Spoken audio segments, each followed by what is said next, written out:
Good morning, everyone. We're going to get started shortly.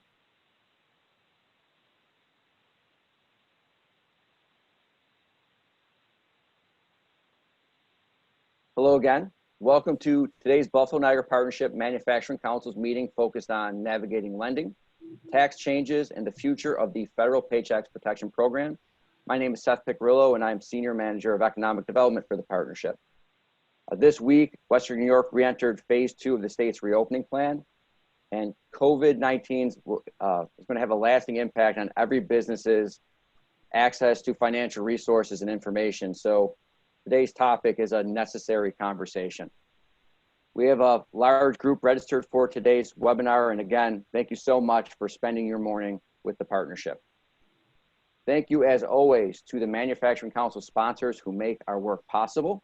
Our title sponsor, Bank on Buffalo, industry sponsor, Harris Beach PLLC and National Grid, and supporting sponsor, Remedy Intelligence Staffing.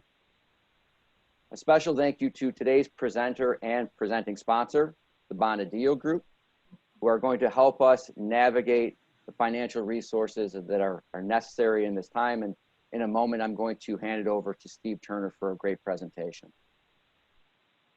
A couple of timely updates before we start that presentation. From the beginning of the COVID-19 pandemic, the partnership has been focused on helping regional businesses navigate these trying times. We've created the resources and impact page, which can be found on our website, thepartnership.org, which will give you information on everything from financial updates and opportunities to source products that will help your business remain or open safely. We went a step further. We created the BNP Business Link, which allows you to submit direct questions to us. We answer with the most updated information, or we connect you with an expert with special knowledge. So again, both of those new features can be found on our homepage, thepartnership.org. As we're talking about phase reopening, it's important that every business visits forward.ny.gov if you have not done so already. There's going to be critical steps that you need to take as far as affirming your business's understanding of safety protocols and submitting a business safety plan.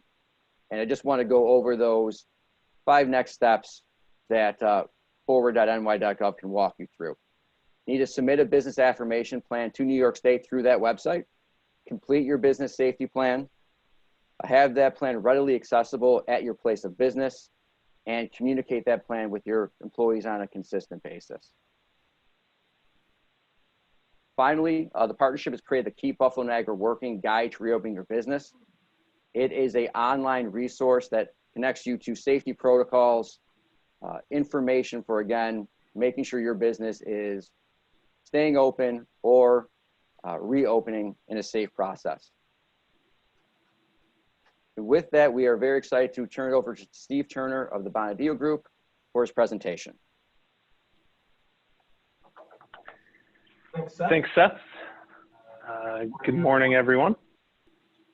And I'm going to actually just remind my co-presenters to put themselves on mute here.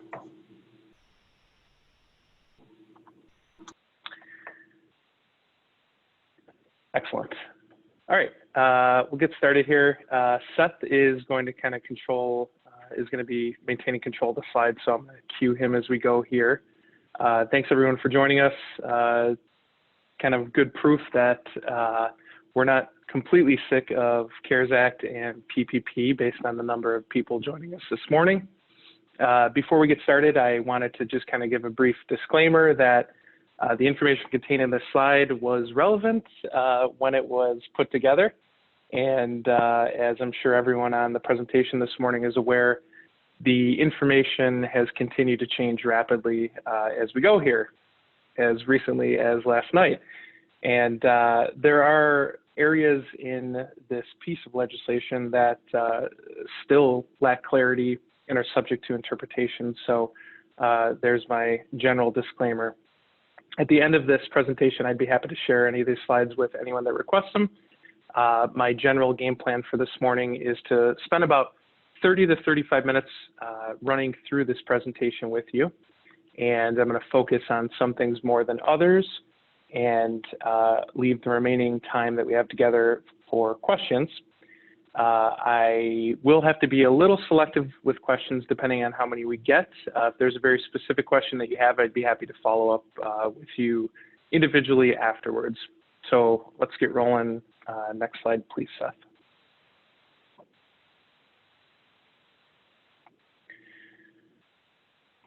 So this morning, I want to run through a few things. The first is some background for those that may not be familiar on some of the options that you have with the CARES Act involving loans, which includes the PPP forgivable loan, as well as tax changes. And then I want to dive a little deeper into the PPP. So starting off, here are some provisions within the CARES Act that are available to borrowers, to businesses.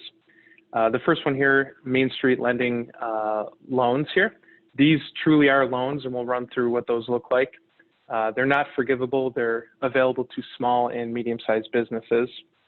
The next one on here is the Paycheck Protection Program loan, which includes a forgiveness feature and is also available to small business borrowers meeting specific parameters on here too.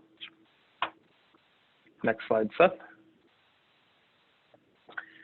We only have to very briefly mention this because it's no longer available to borrowers, but there was at the earlier onset of the COVID-19 pandemic available to borrowers this EIDL, or Economic Injury Disaster Advance Loan. And this was a loan with no forgiveness feature. It also included a component where a grant would be available. And this kind of, all of these loan options and some of these tax options too kind of merge together to interact in some ways. Some are exclusive of the other, and the EIDL loan here was one that you could take with your PPP loan. Next slide, Seth. So starting with this, the Main Street lending loan options here, just running through eligibility. Your business must have been established prior to March 13th, 2020. You must not be an ineligible business, which are some specifically listed businesses on here, including, for example, a private equity fund, not eligible for this loan. And you must meet at least one of the following conditions: have 15,000 employees or fewer, or 2019 annual revenue of $5 billion or less. So pretty broadly encompassing. You also must be a U.S. business. Next slide, Seth.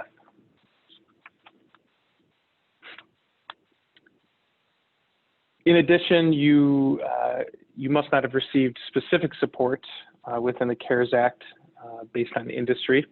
And as with all of these loan options, you must be able to make all the certifications and covenants required under the program.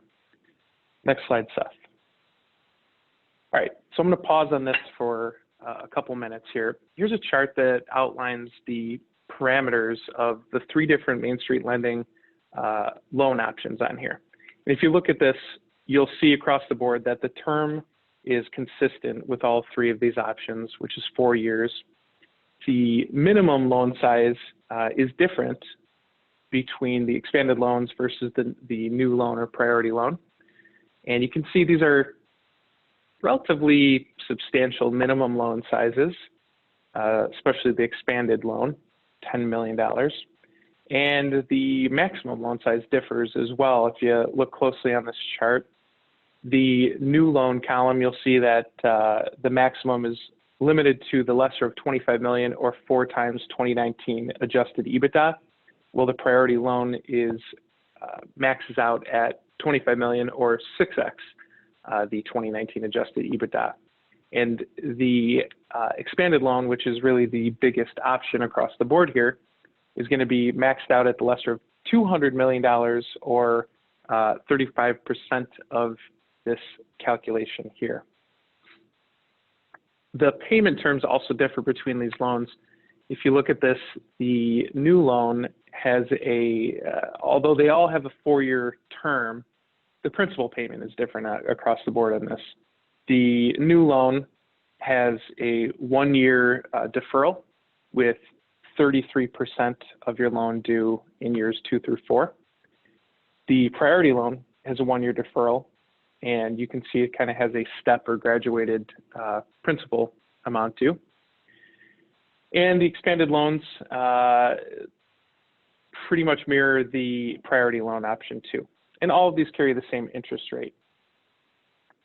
I also wanted to take a second, I forgot to mention this at the beginning of the presentation, but all of the attendees, you're able to use the Q&A feature on here to submit your questions. And I believe the group has the ability to upvote or downvote. If there's something that's important to you, I'll try and touch on that at the end here. Okay, next slide, Seth.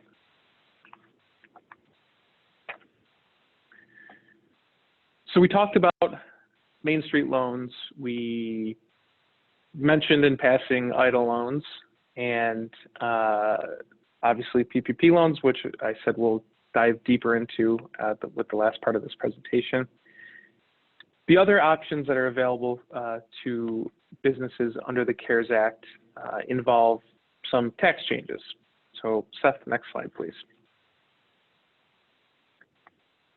The first thing I wanted to mention, and admittedly, I am not a tax guy, but for those that want to look up the Internal Revenue Code section, there you go, 163J, that speaks to interest expense limitations.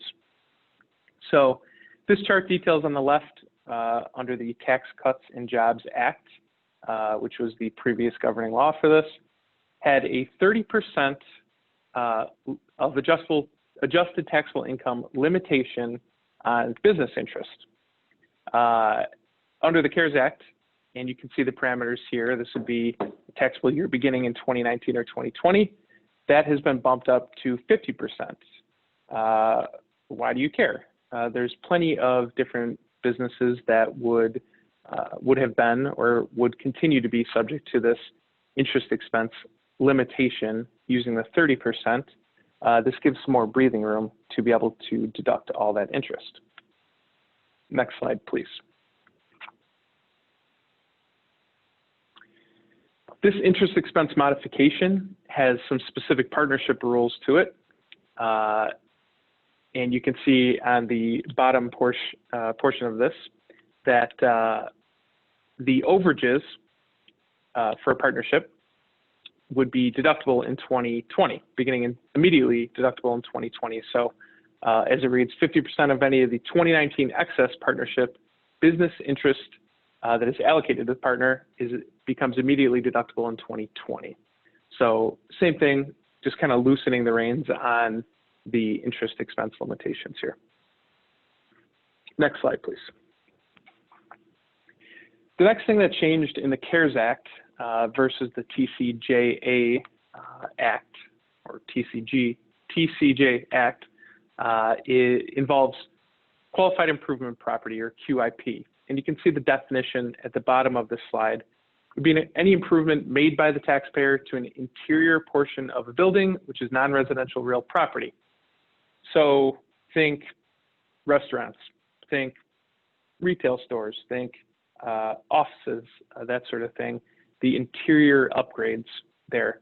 Previously, this QIP, or qualified improvement property, automatically defaulted to a 39-year maker's depreciation method life and a 40-year alternative depreciation setup there. Also, these improvements weren't eligible for any additional first-year depreciation. So CARES Act kind of was a vehicle to correct what ultimately was kind of a mistake. It wasn't really the intention. It didn't work the way it was originally intended to work on this. So now these improvements have been corrected to use a 15-year or 20-year life. So shorter depreciation lives equals faster depreciation and less taxes. So freeing up more capital in an environment that where it's really necessary right now. And the other added bonus too is that these improvements are going to be eligible for first-year bonus depreciation. Next slide, please. There's a couple parameters within here in order to take advantage of this QIP bonus depreciation. Generally speaking, the improvement construction must have started after September 27th, 2017. And the taxpayer must not have made this the real estate, trade, or business election under 163J in 18 or 19, although this election can now be revoked.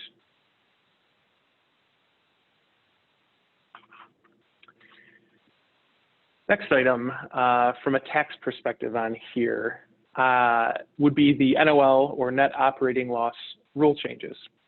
Previously, the NOLs created for taxable years beginning after 12/31/17 were limited to 80% of taxable income.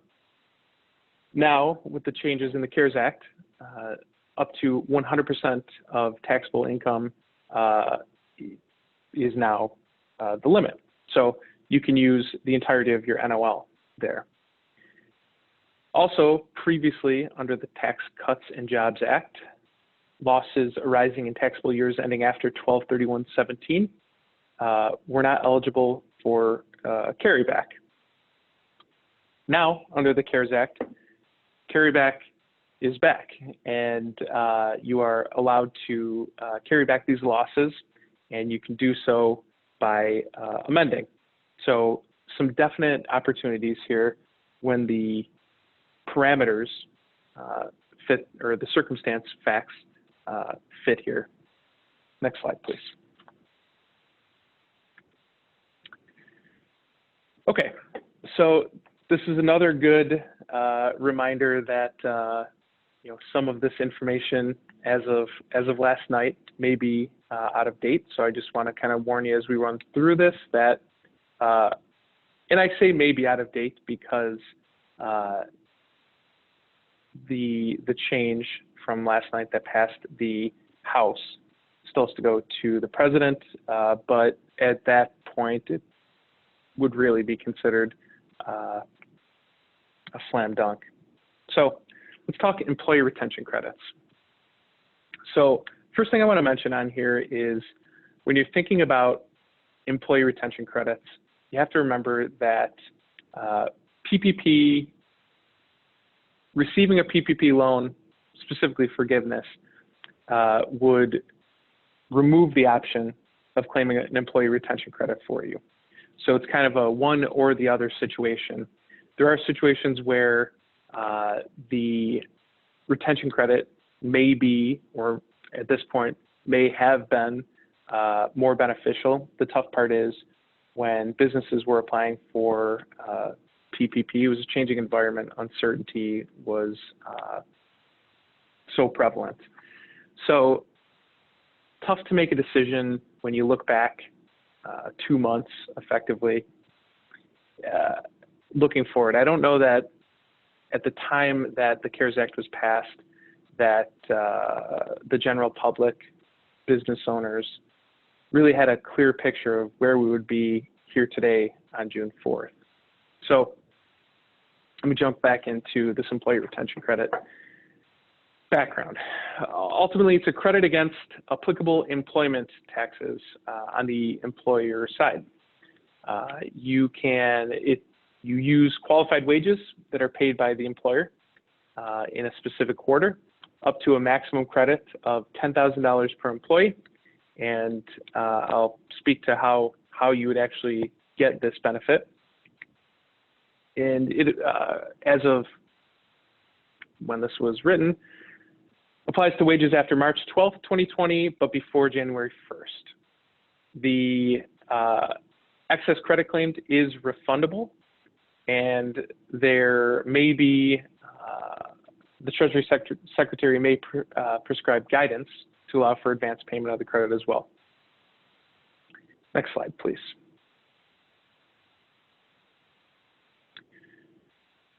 So the credits are available to all employers, regardless of size, including tax-exempt organizations, and you have to meet one of these two tests. The first test is that the employer's business was fully or partially suspended by government order due to COVID-19 during the calendar quarter, or your gross receipts are below 50% of the comparable quarter in 2019. And you can see that once the receipts go above 80% of comparable quarter in 2019, they'll no longer qualify after the end of that quarter. So I want to go back to the first kind of bullet point here. The IRS has a specific FAQ document that details eligibility for this credit and kind of walks through deciding if you've been fully or partially suspended. Your business may be open while your supply chain may be significantly pinched. That could be considered partial suspension, and therefore you may be eligible for the employee retention credit. It's a great resource to look up if you just simply do a Google search for employee retention credit IRS FAQ. It'll walk you through some more specific examples to help decide here. And as mentioned at the bottom here, you can't receive the employee retention credit if the employer is a state and local government or a small business who takes small business loans, which I mentioned regarding the PPP. Next slide.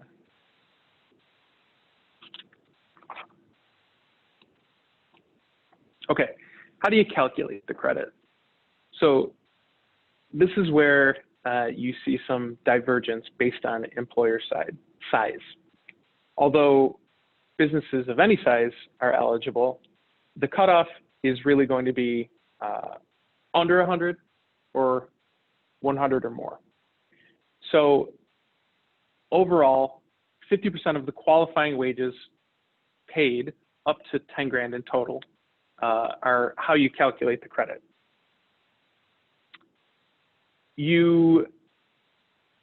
If you are under 100 employees, the qualifying wages as part of this calculation can be wages paid to any of your employees. Those that are still producing, still working, they're at work. So definitely a more substantial benefit for the smaller size employers. If you have over 100 employees, the qualifying wages are only those that are paid to employees not providing services due to COVID-19. So definitely not as good of a credit in that sense too. And these qualified wages also include the employer's payments to group health plans. All right, Seth, next slide, please.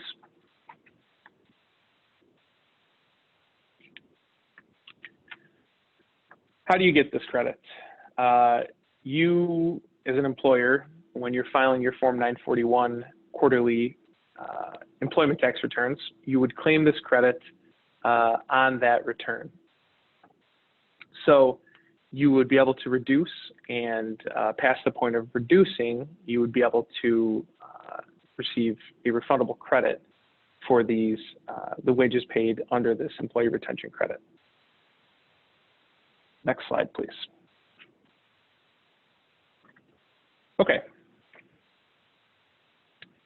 PPP, Paycheck Protection Program loans, which continued hot topic for sure.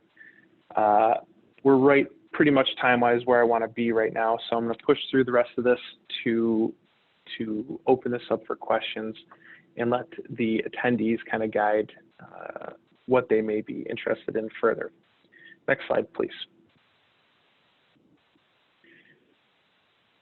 The PPP loan was calculated, or still can be calculated, as a maximum of $10 million, or the 2.5 times the average total monthly payroll cost during a 1-year period before the date of the loan. This could mean 2019 as a practical expedient. It could mean the 12 months preceding application.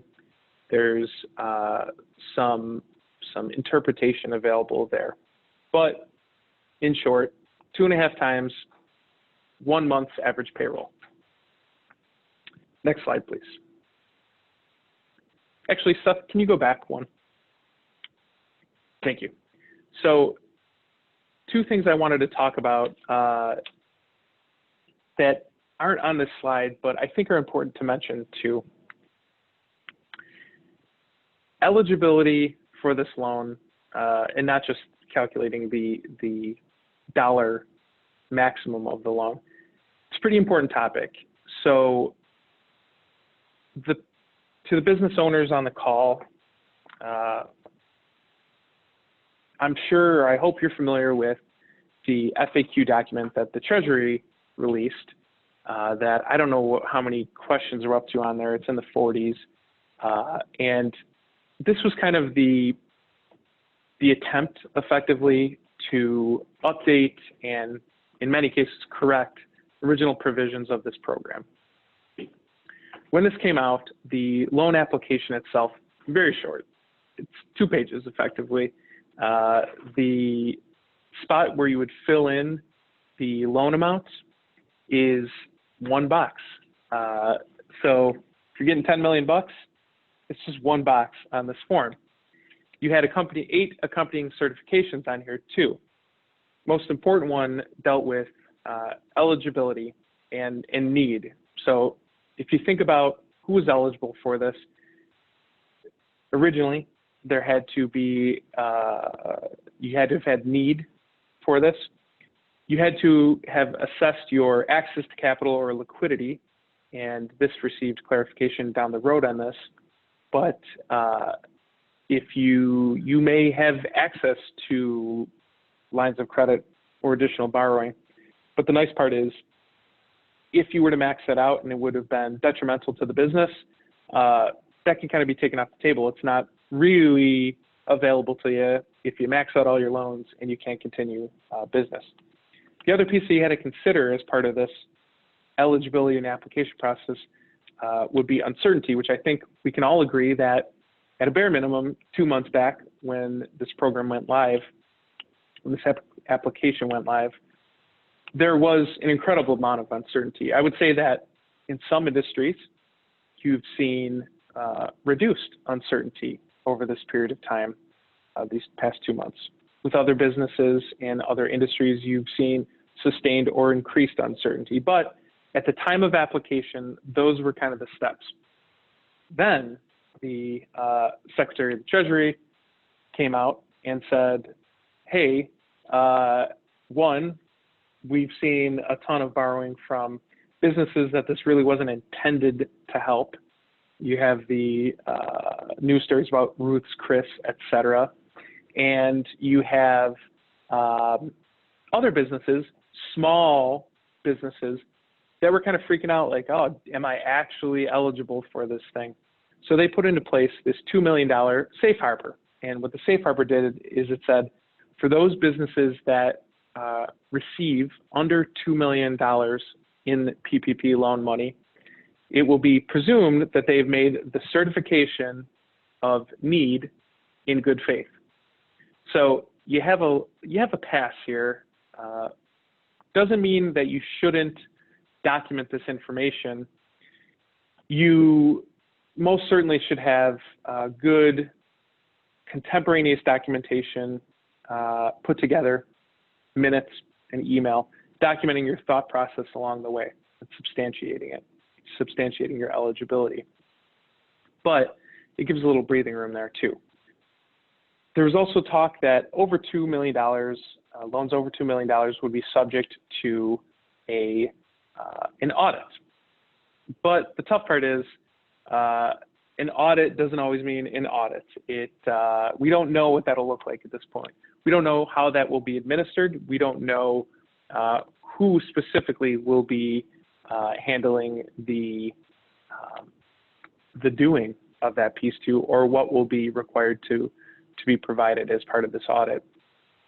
We do know at this point in time that now that if you jump to today, the forgiveness application being live, anyone can go online, see the forgiveness application, and I would recommend that everyone who is involved with PPP loan forgiveness, even if you're outsourcing or getting some help with managing your forgiveness process, I would encourage you to read the forgiveness application, because there's a lot of great information in there that kind of shed some light, adds clarity to some question mark areas of this act and provision within.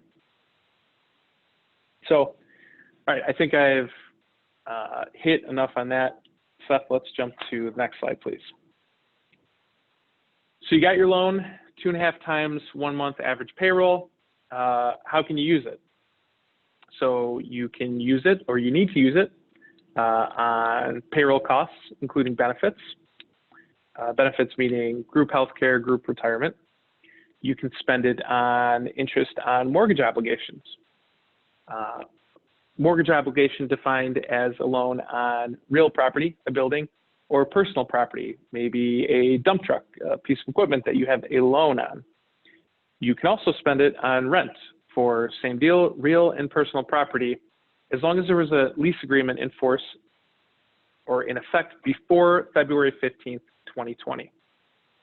You can also spend it on utilities, which include the standard ones you might think of, meaning gas, electricity, water, telephone, internet, and then this fun additional one that they added in, transportation utility costs. What is that?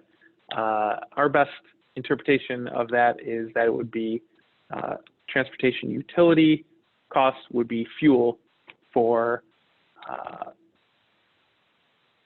vehicles or equipment used in your business.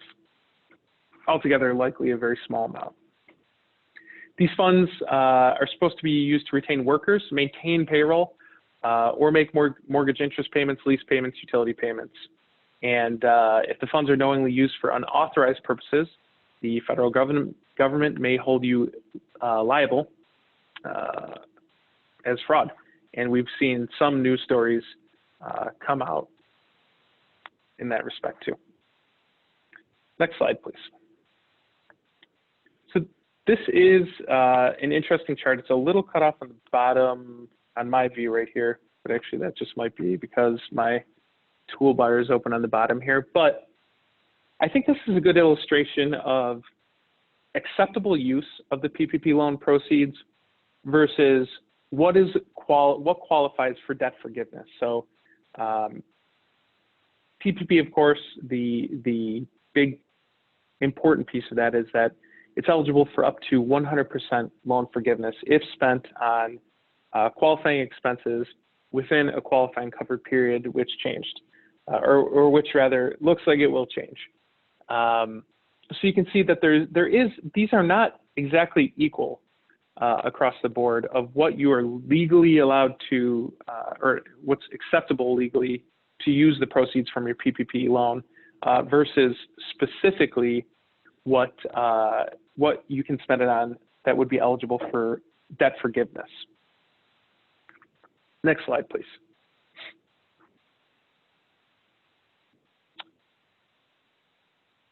So this is another interesting slide. The original rules for forgiveness here included the phrase cost incurred and payments made. So incurred and paid during the covered period. So if I go to where we were and where we might be, where we were, covered period included 8 weeks after receipt of your loan proceeds. And I'll speak to this, but looks like that's going to change. Originally, it was a pretty hard line. It was bold, black and white, that these costs had to be incurred and paid during the period. With the forgiveness application and the corresponding final interim regs that were released 10 days or something ago at this point, that was relaxed a little. So you'll see there is some opportunity for picking up both incurred or paid costs during this time frame. And where there is some uncertainty still, I would say that there are some more risky approaches or positions to take and some more conservative approaches. Next slide, please. Payroll costs. So what's eligible? You can pick up payroll costs on a gross basis. So if you think about an employee, I'm going to use easy numbers here, 40 hours a week, $20 an hour, $800 per week. What can you pick up there? $800 per week. The employee is subject to federal and state tax withholdings out of there, but you as the employer are picking it up. What's not eligible? Payroll costs do not include the employer's share of payroll tax over and above your, in my example, 40 hours times $20 an hour. Next slide, please.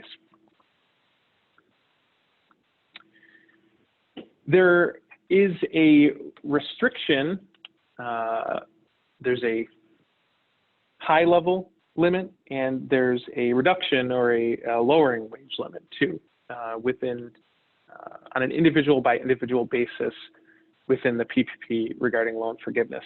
So the summary of this, you can't, no amount over $100,000 annualized is eligible for forgiveness. So speaking to this as it stands right now, you have in an 8-week period, $100,000 looks like $15,385. So no one employee, any compensation over that amount is not eligible for forgiveness.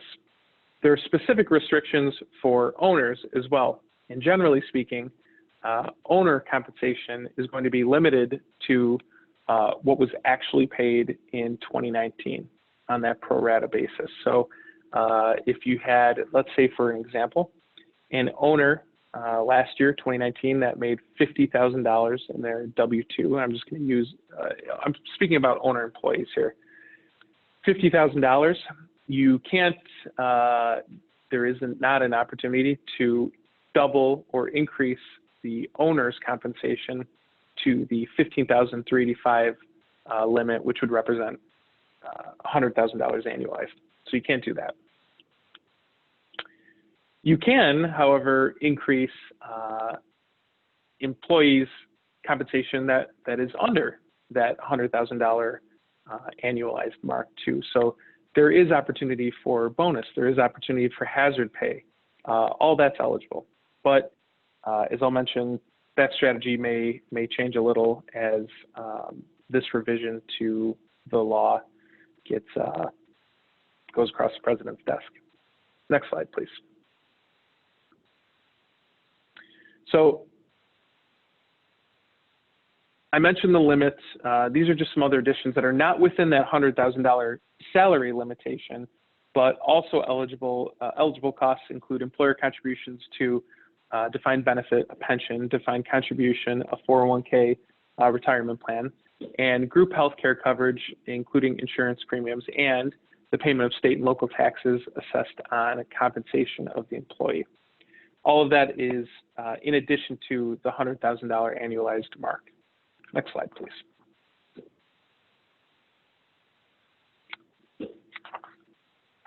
So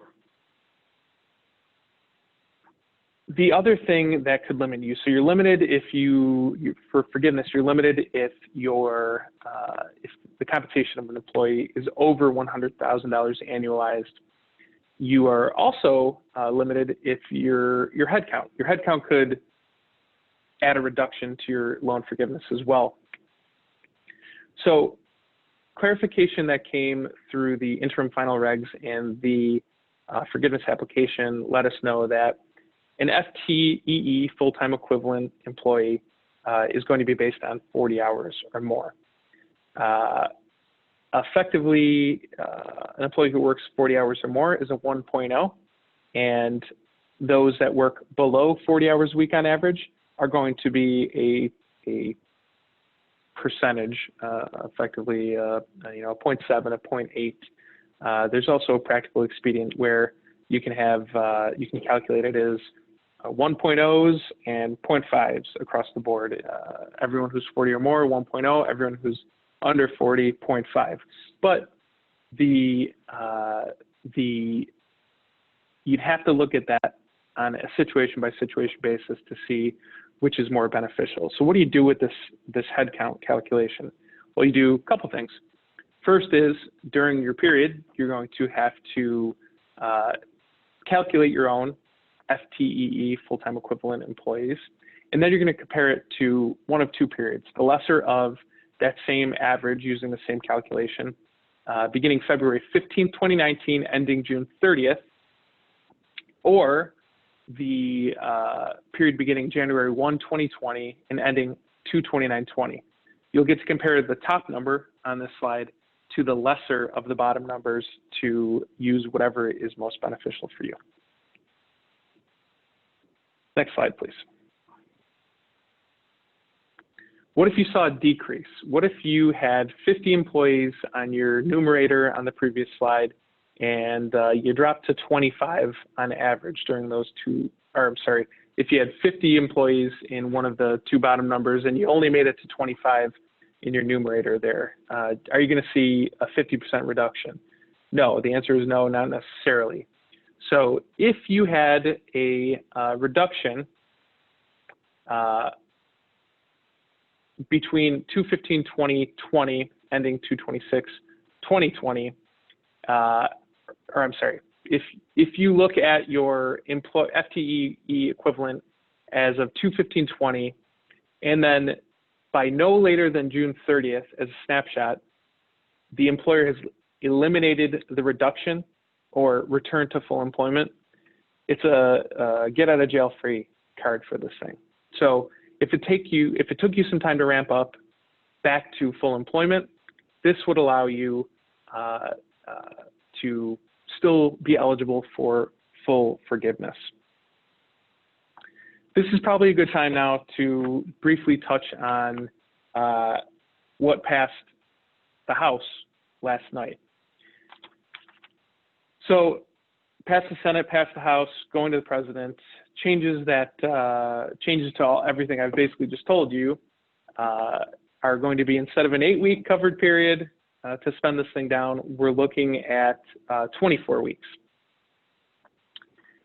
I didn't mention it in this piece yet, but your spend, you were limited to being required to spend 75% of your loan proceeds, or your spend down rather, on payroll and benefits. That's been relaxed. That's in this, what's now with the President, it's been relaxed to be 60%.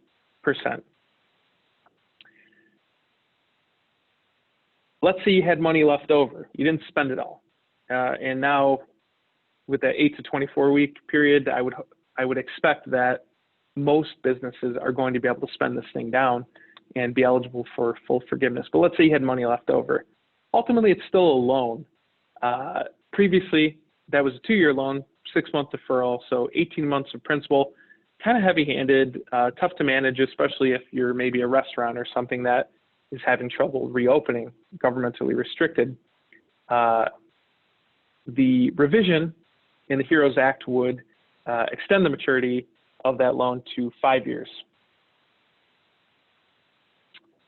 A couple other pieces within the HEROES Act that would be beneficial and inconsistent with my presentation as it stands right now. The employee retention credit, that amount is going to increase. There's going to be other enhancements to the employee retention credit as well. And the EIDL loan that I mentioned in the beginning is a moot point, is no longer a moot point. So there's going to be more funding for EIDL loans too. So everything you know is wrong. This is kind of the theme of the CARES Act here, which is fun to deal with from an advisor standpoint. I had a phone call last night prior to the House passing, approving the HEROES Act, And, you know, everything that I said, wrong. Every strategy to spend down, not necessarily applicable anymore. So the rules are changing after the game has started here. But I want to get through the rest of this so we have some time for questions. So next slide, please.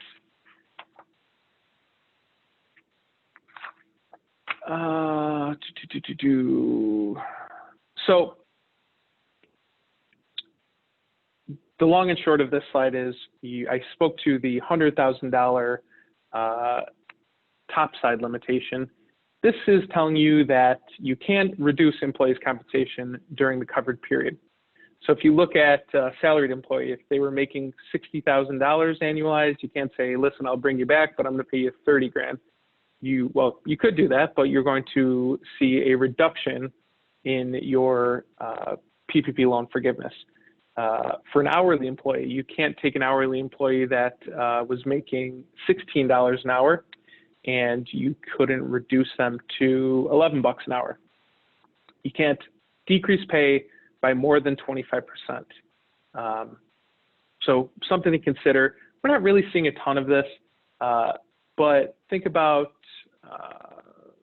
maybe as a business decision, you do have to reduce salaries. You need to keep an eye on this. But the out here is calculated on an employee by employee basis. You are exempted from this reduction if this employee earned $100,000 annualized for any one period in 2019. So let's say a bonus, receipt of a bonus could exempt this employee anyway, even if they're not truly making $100,000. Next slide, please. I kind of mentioned this already, but if you return to full employment by June 30th, if you've eliminated the reduction, I'm sorry, this is if you've eliminated the reduction in compensation by June 30th, same thing as with the head count too, it'll be ignored. Next slide, please.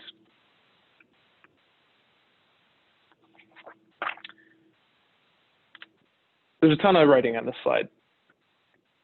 What this basically says is in certain circumstances, situations, if you have an employee that doesn't want to return to work, let's take a restaurant worker who's currently receiving enhanced unemployment with the extra $600 federally a week. You offer them their job back. Hey, Steve, come back to work 40 hours a week. I got your job, 15 bucks an hour. Let's do it. And the employee says, why would I do that?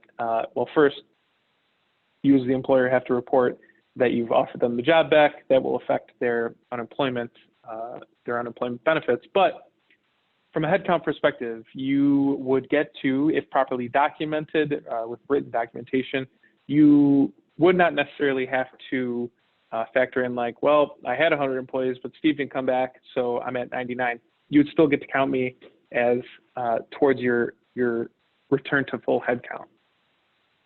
Next slide, please. Loan forgiveness. This is a hot topic question. As I mentioned, please read the forgiveness application on here. There's a lot of documentation. There's a lot of certifications. There's many certifications that you're going to have to submit as part of your forgiveness application. What we don't know is we don't know what specifically this is going to look like at this time. It's on a bank by bank basis. Some banks are handling it where if you have a loan number ending with number 1, you're in our first week of forgiveness to kind of manage the flow of this. So when do you have to apply? Don't know. How quickly? Bank by bank. Check with your lender on this. They're going to be managing this process. But ultimately, the lender must make a decision on forgiveness within 60 days. Okay, next slide. I'm going to open it up for questions with our remaining time here. And if I pop down to the Q&A, let's see here. Steve, I actually have one to start you off with, and thank you very much for that great presentation. A lot of the questions that we're seeing are based on timing, especially around the 56 days. Sure. So this is from a business owner. Can my 56 days start when I resume payroll if I laid off employees when the state mandated or when the funds were dispersed, Good question. So your covered period, your 8-week period as it stands right now, starts with the day that you receive the funds. There is an option for, that was just released with the forgiveness application, there is an option to start your payroll period. It's not consistent with your non-payroll costs that you're spending this money on, but you can start your payroll period with the first day of the first full pay period following receipt of your loan funds. So let's just say, I'll make this easy on myself, you received your money April 25th, and your next loan or your next full pay period for your employees, weekly or biweekly, is beginning on May 1st. You could elect to start your countdown with that date. Now, can you hold off until, I think this is the question that you might be referring to, can my 50-day, can it start when you resume payroll? Not at this time, but that is one of the things that was a consideration with the HEROES Act, is that their different industries were affected disproportionately. Restaurants, entertainment venues, still shut down. Still basically shut down for the foreseeable future as well. They're in phase, there's businesses that are in phase 4. We're barely into phase 2 right now. So that was a consideration with making this change too. So as of right now, the answer is no. No, you can't wait and start that. But you're going to get a little relief with that 8 to 24 week period there too. Here's a related question, but what documentation is required to be submitted for the debt forgiveness? So the best way that, best thing to look at would be the forgiveness application itself. So you will need to provide, and I've heard of some banks being a little more lax on this, but in general, you're going to have to track on an employee by employee basis, because you're going to need to substantiate if you've had any reductions in pay or paid compensation over $100,000. Owners are split out on these applications too. So, but similar to how you may have calculated your original loan in the application for the proceeds, that's kind of following along with what would be, what you'd have to submit with this too. So think payroll records, think possibly lease agreements for paying rent, those sort of things as you go. If a business owner sells their business, how will the existing idle or Main Street loan be treated? They're asking because they want to do what's most favorable to the seller. So this is not a unique question. It's unusual. It's an unusual question, but it's come up. It would, and it's so dependent on the transaction itself. That's a crappy answer that you don't want, I'm sure, but the short answer is it depends. I'd be happy to follow up if there's a specific situation there, but it depends on structuring the transaction, et cetera. There's no restriction or penalty necessarily if you sell the business during this time frame, but it depends is the CPA answer, unfortunately. And we have time for one more question, and it's a good one. How would a bonus or hazard pay compensation likely be treated regarding forgiveness and that 56-day time period? Sure. So I'll speak to what is law and rule today, and before the HEROES Act is passed.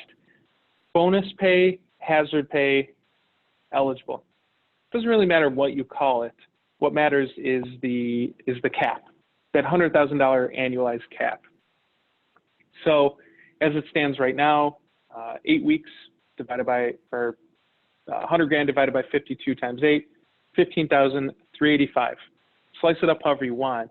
The nice part is the final interim regs and the forgiveness application gave leeway to how you split that up. So instead of saying, oh, it's capped on a week-by-week basis, it's kind of a pool.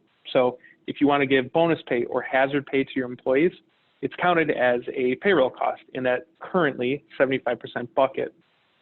So eligible for forgiveness, needs to be paid as of right now during the 56-day time period, because there's really no, unless it's, tough part is, unless it's you're giving hazard pay on an hourly basis, then you might be able to pick that up incurred on the last pay period of the 8 as it stands right now. So to answer that question, could I consider paying bonus or hazard pay? Yeah, that you're completely allowed to do that. Steve, I want to thank you for this great presentation. And everyone, we're going to make this recording available on our website, and also we'll have slides that have been provided. And Steve's been gracious enough to provide his email address, which is sturner, Turner, @bonadillo.com. I want to thank the Bonadillo Group for this expertise today on a developing and complicated issue. So thank you again for your time. And I want to also thank our Manufacturing Council sponsors, our title sponsor, Bank on Buffalo, our industry sponsors, Harris Beach PLC and National Grid, and our supporting sponsor, Remedy Intelligent Staffing. Please continue to check with thepartnership.org for updates on this topics and all resources as we navigate COVID-19. Thanks again, Steve, and have a great day, everyone.